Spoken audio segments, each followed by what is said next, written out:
I'm gonna be honest, I wasn't even sure if I'd be able to make this video this year because I've been so busy. So I was kind of just like doing stuff and all the while thinking, oh man, I'm not sure if I'm gonna be able to do it this year. Am I gonna have enough time? And then at some point I was like, well, I'm not gonna know if I have enough time if I don't actually do it. So I started writing the script, but like in mid-November, so I'm probably gonna have a lot more to say about some anime here and a lot less to say about some others, but what are these yearly anime videos I do if not unequal in section length, you know? Though on the topic of comparing this year's anime video to the previous ones, there's not actually going to be a section this time about anime that I watched only this year that came from last year, so we can just jump into the anime that aired this year, which is how it should be anyways, but still. 劇場版 Project Sekai 壊れた世界と歌えない Miku, or Colorful Stage the Movie, a Miku who can't sing. All my yearly anime videos sort of just barrel on through without any regards for spoilers a lot of the time, but I am going to give a proper spoiler warning here, since this movie has been in theaters for a while. And speaking of theaters, guess who got to see it in theaters? I saw it with two of my friends I've had since middle school after months of worrying that this movie might not even come to US theaters, and it was amazing. Oh, also our theater had some people in cosplay that showed up, though it was admittedly a bit funny since they didn't audibly cheer much like at all. The movie literally comes with an after show that encourages the audience to cheer along. Someone even brought light sticks, yet everyone seemed averse to cheering too loudly. Though when leaving the theater, we could overhear a lot of people complimenting each other on cosplays and such, and there were a lot of laughs and quiet comments throughout the movie, so it was still pretty fun and immersive. I just thought it was funny that people weren't cheering that loudly, like, guys, Miku's literally asking you to. Okay, but now to talk about the actual movie itself. For starters, I'm pretty sure it exists separate from canon, but still within its chronology. The easiest thing to liken it to is a specific AU type of shonen movie, like Naruto Bonds or something. Anyway, they made a special Miku just for this movie, who I'm going to be calling Movie Miku. Look at this sopping wet cat. I want to use every single crying reaction image I have on hand anytime I see her. And so yeah, the plot of this movie revolves around this sad and mysterious Miku. She wants her songs to reach the hearts of discouraged people, but they don't really seem to be listening to her. She meets each of the 5 units and asks them for advice, but even after trying to incorporate it, her attempts at cheering people up with music is met with frustration, so it ends up making her Sekai collapse. When this happens, she loses consciousness, and since she's such an anomaly, this immense hopelessness ends up infecting the other Sekais in an honestly distressing scene where a flood of binary code swoops in to steal every single Miku away. It even gets taken a step further where the real world has no more Miku to be seen anywhere as well. The disappearance of Hatsune. Ah, damn it, they beat me to the punchline. The 5 units go to their respective Sekais to see the damage that's been done, but they get re-inspired by Movie Miku's song, and they decide to build upon it in order to put on inspiring performances for as many people as they can. This culminates in 5 back-to-back songs, and what's interesting about it is that even though the proper unit order is this, the order they perform in here is this. If they'd done it in the proper unit order, it would have ended with the calmest song, but instead they ordered it so that it both start and end with a bang, which is even more hype considering that Leonide's song continues its upbeat instrumental, as we cut between each unit pleading that their song inspires somebody, anybody out there. And as luck would have it, the 5 particular discouraged characters we'd seen throughout the movie that had previously dismissed Miku's song all get inspired by the songs in the sequence. And so Miku reawakens, transforms into a happier form, and finally gets to finish her song. She jumps around between all sorts of screens, everybody loves it, she gets to properly thank all 5 of the units at the end, and a happy ending was had by all. It might sound rude to say that this plot was a very obvious choice to pursue for the concept of a Project Sekai movie with the new Miku, but I mean it with zero ill will in my heart. If anything, this movie is proof that a simple story doesn't automatically mean that something's bound to be bad. What matters is how you go about telling it. With 5 whole units to focus on, the best route for this movie to go was a unifying plotline that each group goes on to personalize, proven by details like how each of their songs actually incorporates the melody of Miku's song into them. This movie also makes sure not to break the rule of the characters not knowing that the other units have Sekais as well, by making them unable to see each other when they all visit the movie Miku Sekai, so that each of them performing their own songs at the end also makes more sense. Though the credits sequence is a song where everyone sings together, and I liked it a lot, it was super sweet. For someone that doesn't know anything about Project Sekai's characters, the movie gets its simple point that music can be inspiring across easily. And for those who are total Project Sekai fans like myself, it's even more enjoyable, with lots of references to spot throughout its runtime. It tells a simple yet effective story with lots of characters by keeping things easy to follow to account for its big cast, and succeeds on focusing on both the Project Sekai characters and the positive impact that Vocaloid as a medium has for countless people. Oh, also 2 quick side notes. 1, Ichika performs Glow, and it's the best thing ever. I love that she performs Glow of all songs, it's such a good song. And 2, Smile Symphony is the best out of the 5 songs that they do at the end of the movie. I'm not hearing any criticism on that. Smile Symphony is literally the best one. I was endlessly hyped when I got to see Smile Symphony on the big screen. And to talk about my personal movie-going experience again, I'm endlessly thankful to my friends for going with me. By the time we were leaving the theater, we were picking our favorite songs and making jokes about Kito, Kito, Kito, Kito. Jubak Shonen Hanako-kun Season 2, or Toilet Bound Hanako-kun Season 2. Oh my gosh, it has been 5 whole years since season 1. To think I'd be talking about season 2 all the way in 2025 is really something. Though to make up for it, this second season has 2 cores, so if you squint and tilt your head, it's basically like there's 3 seasons now. I know both of the cores aired in different seasons, and usually I keep these animes separated by season, but with this, I'll just talk about both cores here to make things easier. Starting with the adaptational elephant in the room, Clock Keepers. With the second season having finally played out, it's now understandable why Clock Keepers swapped places with Hell of Mirrors in adaptation order, and it's because it works better as an established problem to start the season off with. And like, yeah, there are still a few confusing factors that arise from swapping the two, but overall it does well for the second season to make Yashiro's short lifespan a sort of inciting incident, and it leaves Mitsuba's mini arc of loneliness in its proper place to still serve as a transition into the best arc of the entire series, the Picture Perfect arc. Like, I'm not kidding, even now in the manga as in its endgame, I still feel like this arc is the best that the series has done so far. It takes the 5 characters of Yashiro, Ko, Hanako, Mitsuba, Shijima.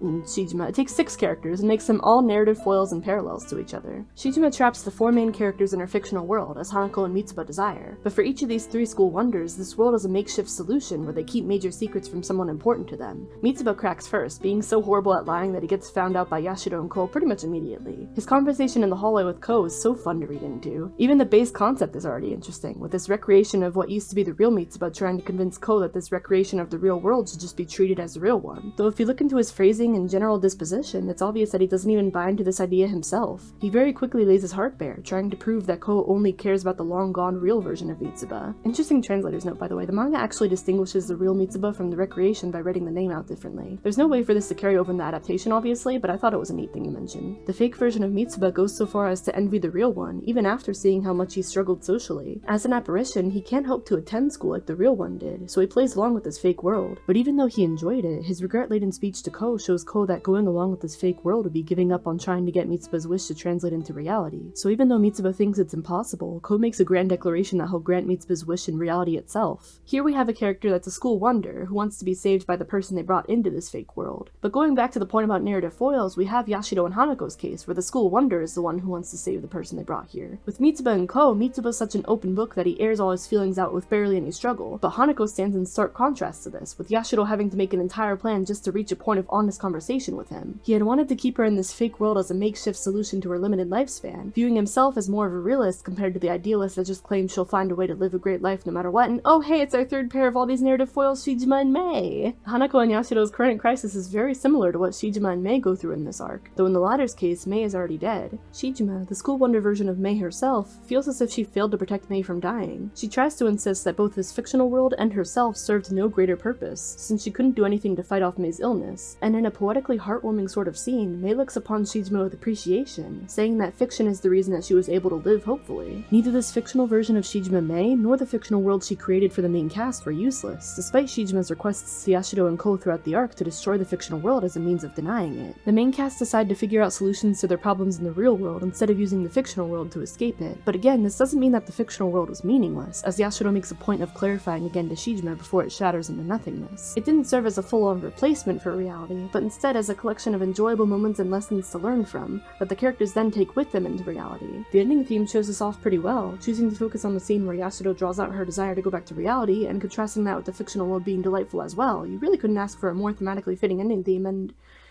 oh wow, how long have I been talking? And here I said that I'd talk about both cores, but truth be told, I don't have as much to say about the second one. It's not like the story didn't have great material, and there certainly are a lot of things I could talk about, like how Aoi and Akane are secretive until it reaches a boiling point, how that sort of reflects on Hakubo and Sumire, how I don't really care about Hakubo and Sumire, how the Red House does well to expand on Ko's insecurities. I could talk about Mitsu's mom. We finally got to properly meet Mitsu's mom this season. Just look at her. Look at her fashion sense, look how happy she is. Oh yeah, I forgot the series is like really tragic. And it was her birthday. He was gonna make her birthday dinner. It was her birthday. Are you kidding me? I wear my character bias on my sleeve, I guess, because episode 7 is probably my favorite of the season. The episode where Yashiro and Ko talk to Mitsuba's mother. Between details like the painful silence of this whole scene, the aforementioned flashback, and the way that Yashiro mistakenly describes the fake Mitsuba to his mom, which goes further to emphasize the similarity between the fake and real one, it's a really good episode. Oh, also, kind of off topic, I guess, but I can't go without mentioning how well written Teru's character is in general as well. The whole conflict with the Minamotos this season, and how how their family history harms Teru and Ko in the present day is really interesting. Both of them had to take on immense responsibility at such young ages from a mix of tradition and tragic circumstance, trying to take on what they think the other finds too overwhelming, yet feeling bad for their own lack of ability to help the other even more than they already do. This season is where a lot of that becomes relevant, so I mean, no better time to mention it. The only other thing I can think to say about the season without this whole section dragging on forever is that the second course opening is kind of funny in the way that it spoils literally everything with its visuals. I think it's been a long while since I've seen an opening be this visually jam-packed with what happens in the story beat for beat, but I really do think I should move on to talking about other anime now, even if that means the second court gets the short end of the stick here. I'm deeply sorry that the Picture Perfect arc got the lion's share of analysis. Please take your problems up with,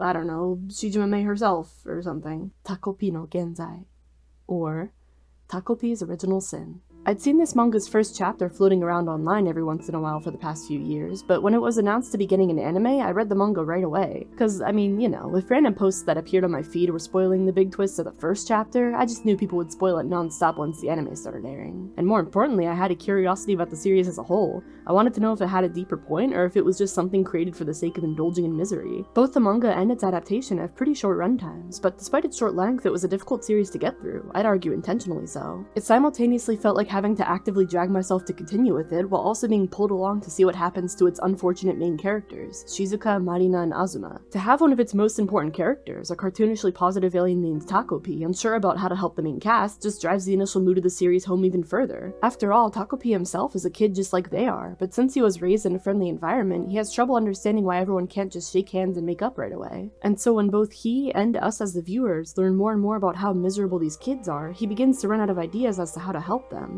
In Azuma's case, we get an entire backstory from his point of view, explaining how his mother's conditional affection led to him viewing his talented older brother Junya as a rival. We get pulled into Azuma's mindset so much to the point of almost completely doubting Junya ourselves, until something that I personally believe is the biggest plot twist in the entire series happens. After that extensive flashback from the perspective of Azuma as to why Junya would surely be against him if he were to open up about his problems, Junya shakes the series' entire recent mood to the core by declaring that he'll be on Azuma's side no matter what happens. It's such a big plot twist emotionally because of how depressing the series has been up till now, so it's probably my favorite moment in the series, to be honest. Though the main conflict of the series focuses more so on Shizuka and Marina, the latter bullying the former because she blames her mother for her own family falling apart. At first, Takopi takes Shizuka's side and ends up killing Marina, but he later learns that he had originally taken Marina's side and had wanted Shizuka gone, and no matter who he sides with, they end up having their worst traits enabled without being saved from their misfortune like Takopi had hoped for. A lot of discussion about this anime had been people trying to ascribe everything to being either Shizuka or Marina's fault, but the series literally has a scene where Takopi is called ridiculous for not considering the gray zone that exists. They both do bad things within the series, but it should be traced back to the root of the problem, that being their total lack of reliable adults in their lives. All three of the main kids in the series are at an impressionable age where they try to gain a sense of control in their lives by unknowingly mimicking what their parents do. And that's why this scene with Azuma's older brother is such a plot twist. It establishes a role model that is able to both help Azuma out of a situation as well as being someone to listen to his problems and offer him a shoulder to cry on. But for Shizuka and Marina, Takopi can't be a role model since he's also a kid just like them. He throws himself at the ambitious goal of saving them without realizing his limits, and the final episode has a scene where he has to admit to Shizuka that he doesn't know how to help her. And so he does the next best thing. He offers to hear her out as they cry it out together. These two kids wander around aimlessly for a long while before settling back down to talk again. Takopi decides to sacrifice himself to help Shizuka go back in time, still hoping to make things even just a little bit better for her. It results in Shizuka and Marina sharing a vague memory of his existence, and the small memory being just what they needed to calm down and talk things out with each other. They become friends despite their unfortunate upbringings having put them against each other for so long. After all, it shouldn't be their fault for what their parents had done. All in all, the series tells a story about unfortunate children who lack reliable parents, who take the first step to coping with their troubles by learning to open up to others. It can be easy as someone who's had a more carefree life to think that things can be solved cleanly, but this series shows the complications that can arise from a rough upbringing, and concludes by saying that the most important thing for those affected by hardship is to have someone to talk honestly to. It won't be an instant solution for everything, but it helps to know that someone's properly listening.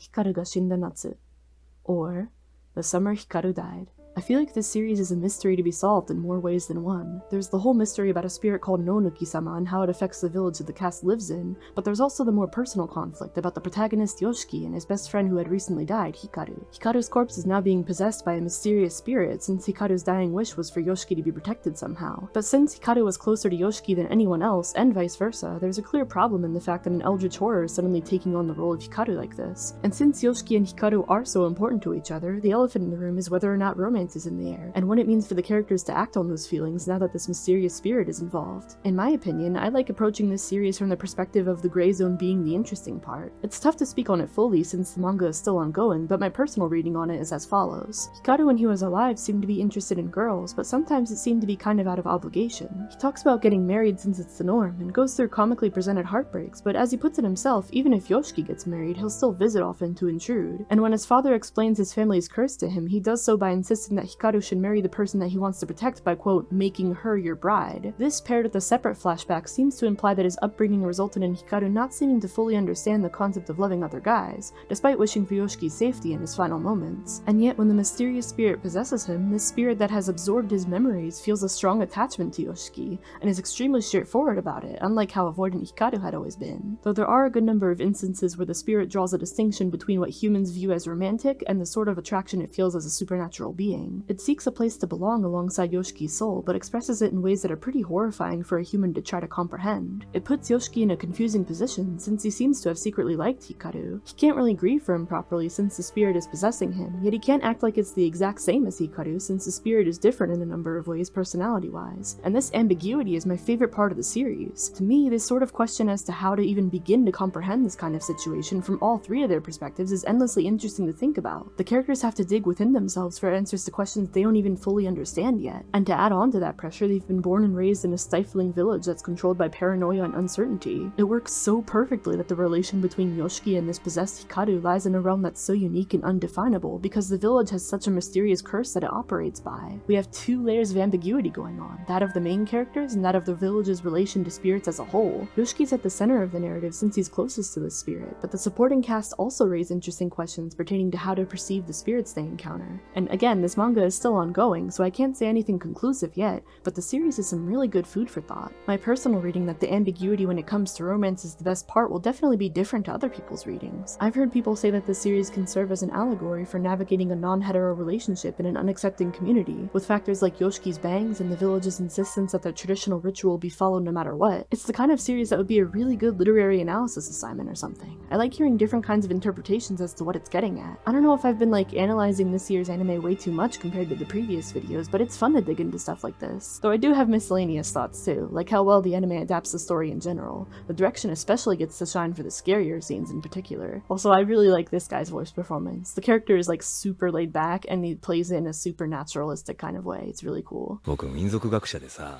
ここの集落のこと調べに来てるんですよ。 Also, I mean, it goes without saying, but the opening and ending themes are pretty great. Great artists used, great animation, great presentation. I love them. I don't know what to say as a concluding statement. I'm just excited to see where the series goes from here. Osomatsu-san Season 4, or Osomatsu-san Season 4. Shoutouts to anyone who remembers my thoughts on Season 3, because I think that's the only opinion on something from this series that I've actually verbalized on this channel so far. For anyone unfamiliar, I've been a fan of Osomatsu-san since the first season aired in 2015. My opinions on the previous seasons and movies are going to be on screen here. Here's what I think about the previous seasons, and here's what I think about the previous movies. You might notice this slight decline in enjoyment over time, and you might wonder what I think about this fourth season, and honestly, I don't know where to start explaining from. I've previously mentioned liking its occasional down-to-earth slice-of-life vibes in between all the wacky comedy, so when most of its first episode was relaxing, I had a good time. Though after the whole season ended, I noticed that most of the episodes had been just one skit, even though the norm for earlier seasons had been to have multiple skits per episode. This plus the fact that the humor was a lot less raunchy than earlier seasons, and the fact that the characters sometimes didn't feel entirely like themselves had led a lot of fans to hate this season. What added insult to injury was that episode 12 ended with a cliffhanger that was followed by a sudden recap episode, and an announcement of hiatus for the very last episode. Also, to be totally transparent here, I'm writing this part of the script on November 24th, and episode 13 is still not out. I do not know what happens. I'm writing this without the knowledge of how episode 13 goes. My prediction for episode 13 is that it's gonna do the same thing that the end of season 2 did, where Yame just comes and messes everything up again.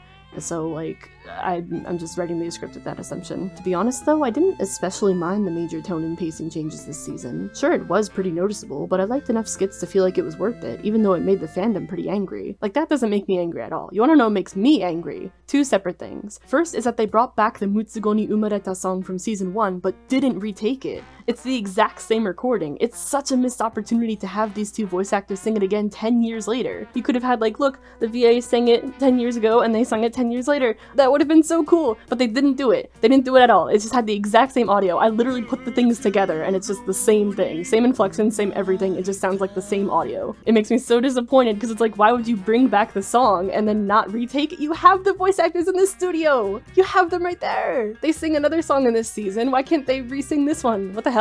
The second thing that makes me angry is that they have a body swap episode and like, oh, I gotta like explain this. It's a very subtle thing that's been the case with the Matsuno character design since season 1. Each of their hair highlights has a very subtle hint of their respective image color. So with this in mind, look at the scene where they eat breakfast. They're initially unaware of the body swap, and then they notice the body swap and decide to wear their respective colored hoodies as an indicator of who's inside. And then, get this, their hair highlights change to match the hoodie colors? You gotta understand, this hair highlight thing has always been a constant across the seasons, even when they impersonate each other. And even when, again, this scene begins with them unaware that a body swap even happened. And yet their hair colors change to match their hoodies, even though their hoodie colors in the scene aren't supposed to match their hair. They even have a scene at the end of this skit where their physical appearance finally starts to morph to fit the hoodie colors, and they change hair details without changing the hair highlights, and none of them so much as mention the hair highlights, and this morphing is only meant to happen during the scene, yet the hair highlight thing happens so much further back. You cannot explain this away. Like, listen, this whole season's change of mood? Unexpected, but I welcome it. The sort of watering down of the Matsu's personality traits? Not the biggest fan, but I can deal. The CG used for the opening and ending themes? I grew up with MMDs, I'm used to it. The episode 13 hiatus? No biggie. But this was designed to drive me insane. Me in particular. Okay, to talk about literally anything else other than the hair highlight thing, the opening is very catchy, and I looped it like a million times, and it has its own little choreography, which I thought was great.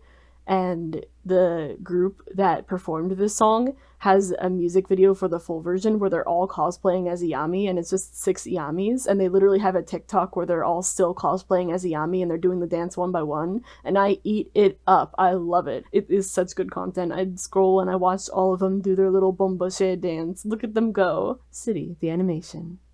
It's called that in both English and Japanese. We are so back, Nichijou fans. Do you hear me? We are so back. I've been a fan of Nichijou for years. It's one of my favorite comedy anime of all time, so to see its spiritual successor get an anime as well is like a dream come true. This adaptation is a complete visual treat, and it makes me want to talk about it forever just so I can show off more and more of its beautiful colors and detailed line art. Kyoto Animation had already put so much amazing effort into Nichijou a decade ago, yet still adapted City in a way that gives it a personality of its own while keeping the art style loyal to both of the mangaka's works. And yes, I'm bringing up Nichijou a lot, but the same mangaka and animation studio worked on both of these, so it is an important talking point. Also, it's a shared universe. Mio from Nichijou is literally a character in City, so it's confirmed to be the same universe, just a handful of years in the future. These two series have mostly different characters from each other, but City really is a spiritual successor, since both series constantly jump between which characters within their casts they want to focus on at the moment. Nichijou usually focuses on characters within the school or the Shinonome household, but City doesn't restrict itself with its settings, and focuses on the characters throughout the city as a whole. And so when I think of how to describe City, well, this description applies to both series, but more so City, I'd describe it as a series that gives a feeling of Sanda. You know, that feeling that everybody out there has their own lives, their own circumstances, their own unique day-to-day happenings. The word itself is usually used to evoke a feeling of sadness, but this series is like Sanda, but through a positive lens. Fun Sanda. Everyone has their own daily lives, and that's what keeps the city alive. That's what keeps things moving. The ways in which they pass by each other and run into each other change just as the days do, and we jump between viewing different bits and pieces of that. Since it has so many characters that it focuses on, it sort of feels like a personality test to pick out your favorite characters.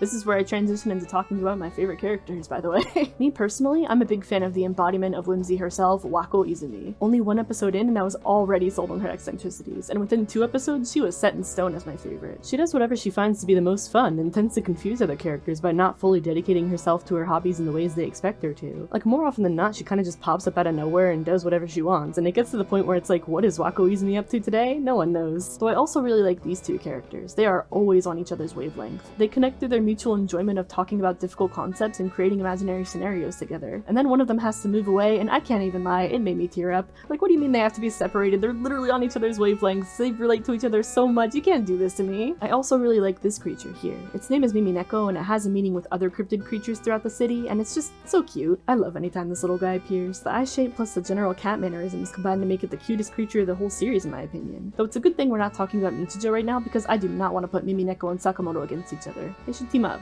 They should be friends. Oh yeah, you might notice I'm mostly talking about the characters instead of the story, but as I already said, the story is the characters. Even when it comes to specific skits though, I'm sort of averse to talking about them too much. Yeah, I usually talk about anime without any reservations about spoilers in these videos, but the most I can bring myself to do in this anime's case is to assure you that these skits are better off experienced than summarized. Let these little clips serve as a sampling as to what'll happen if you watch it. And if you watched it already, watch it again. Oh, actually, the one thing I will say about a specific skit in City is that we will have to be executing Mikura for her food crime here. She commits the grave sin of crunching on uncooked ramen and licking the flavor packet. Like, I'm sorry it had to be this way. I can't overlook this. Death penalty. Chinmoku no majo no kakushigoto. Or Secrets of the Silent Witch. Since the series focuses on a socially anxious main character, I don't have to explain that it was one of the main appeals to me when I watched it, right? If the series has a socially anxious main character that passes the vibe check and I end up liking it, that goes without saying at this point, right? That being said, this protagonist, Monica, gets full marks in my eyes, with proper characterization explaining why she's so anxious, along with things beyond just anxiety that she's gradually able to build confidence in, like her math skills. Since this series has a main character that I like so much, I think it's pretty obvious that I walked away liking a good amount of scenes that she was involved in. But I want to describe a few random scenes that I liked in particular. Like, for example, there's this great scene where she has trouble learning how to waltz for the first time until she gets fixated on the mathematics of her dance partner's brooch. Once she starts thinking about it, we jump forward in time to the end of the song with praise about how well she did. She doesn't entirely read the room though, and says her success came from the brooch instead of her dance partner's attempts at casual conversation to calm her down. Like, he was trying to help her calm down, but then she just fixated on the brooch and she's like, thanks brooch, and they're like, thank him.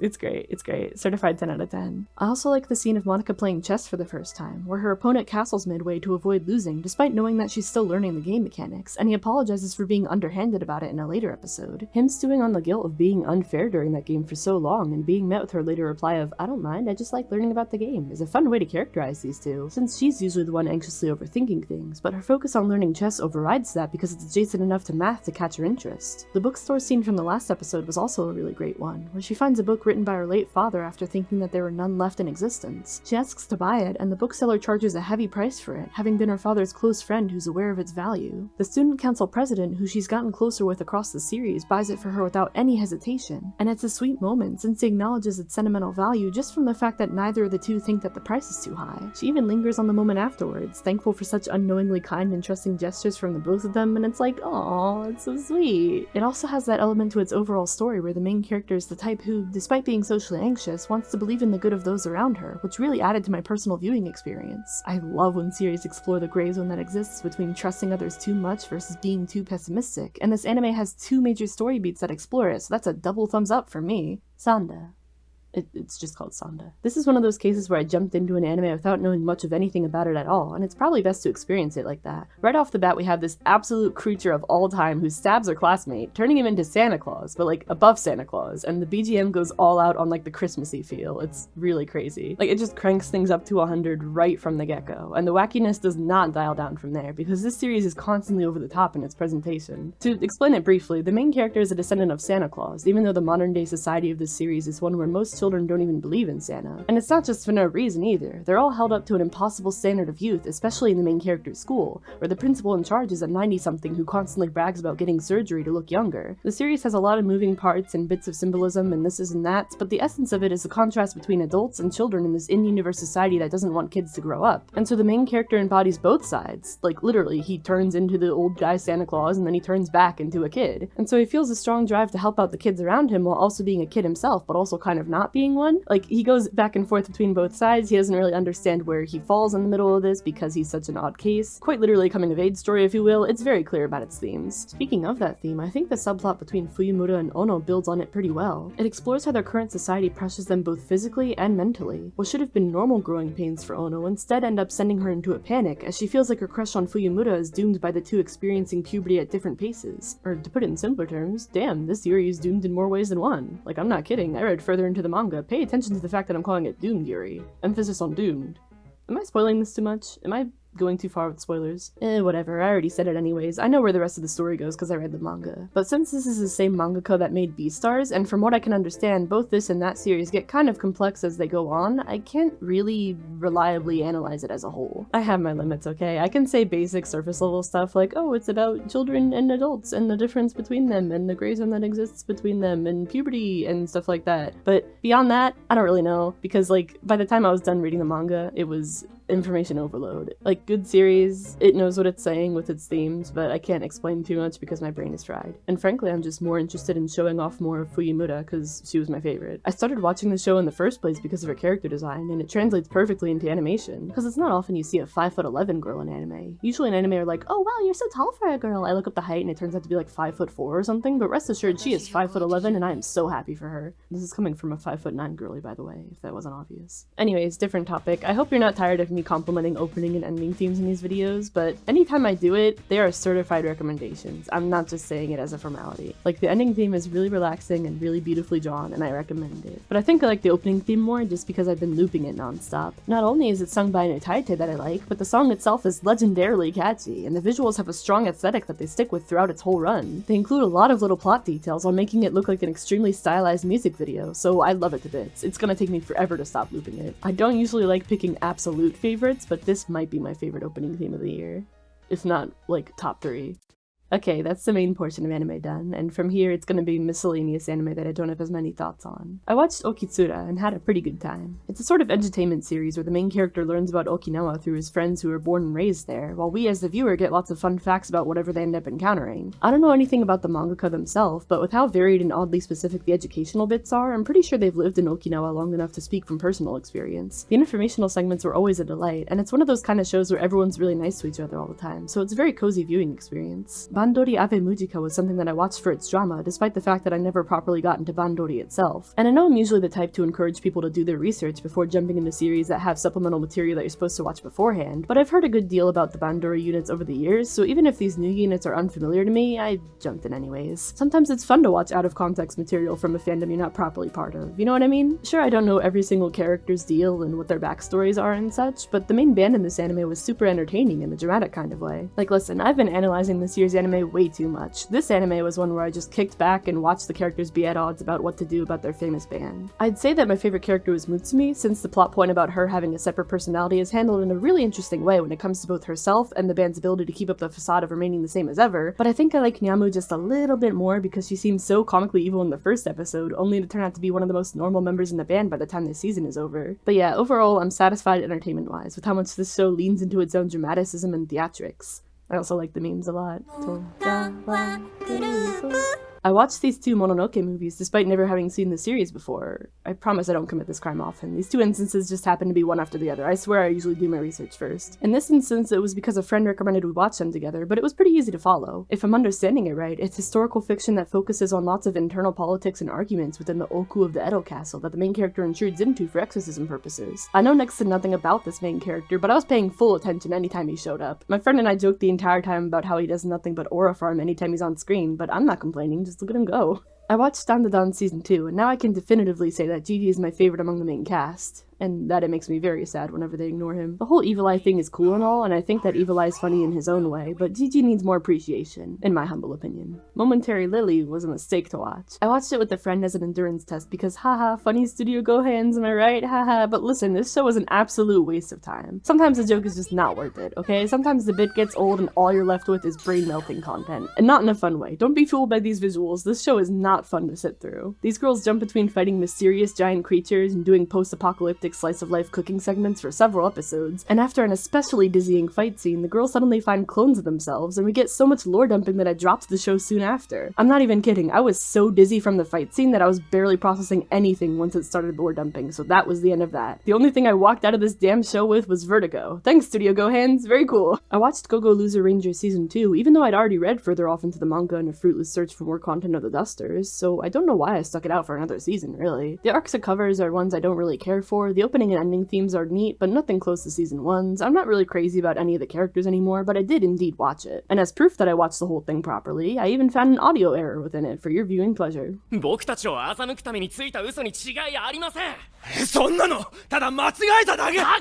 watched... Okay, it's difficult to say these sentence-y kind of titles in this context. I watched this anime here, and its localized title is pretty funny to say. It's called There's No Freaking Way I'll Be Your Lover.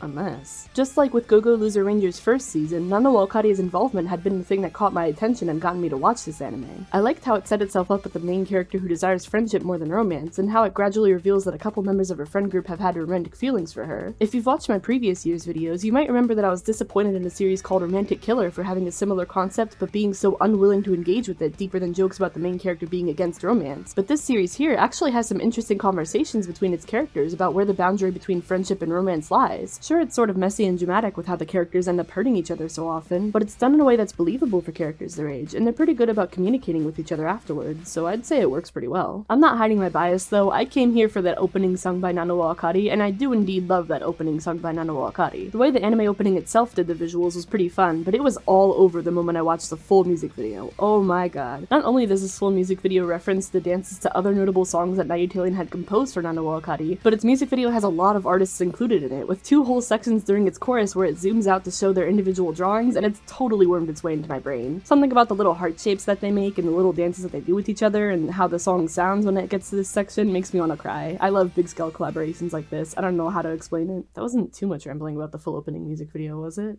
Should I talk more about the show itself to round this out?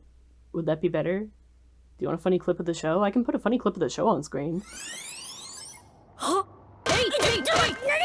The last anime I have to talk about is one of those sentencey kind of titles again. It's called This Monster Wants to Eat Me. It's a pretty simple story structure-wise, but it uses that simplicity to give itself time to linger on the character's emotions. And I really do mean linger. It has the slowest pacing that I've personally seen in a long while. It works well to give us a look into the main character's perspective, but even when she's not present, it feels like this show moves in slow motion a lot of the time. Though I'm pretty happy that it has a lot of scenes between these 2 yokai in disguise. I think these scenes might be my favorite in the entire show, honestly. Seeing a sort of empathetic yokai struggle to explain human emotions to a yokai that doesn't understand empathy, it's pretty fun. The way that they touch on the latter's lack of empathy is pretty well explored. She sort of carrot and stick approaches the main character into living on, but the way she goes about it makes the whole situation into sort of a moral dilemma. It's pretty interesting. Oh, also, she's voiced by Wako Izumi's voice actress, and I don't think I have to explain that the contrast between a whimsical college student and a human-eating mermaid is really funny to hear.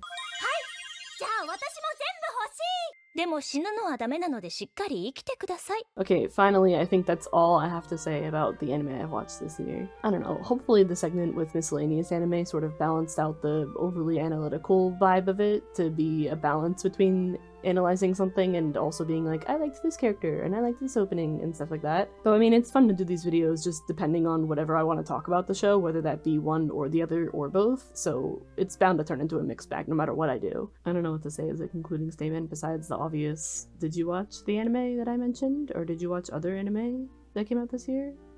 If so, which ones? But either way, please comment something. I don't even care about like the YouTube engagement aspect of it, I just like seeing comments and responding to comments.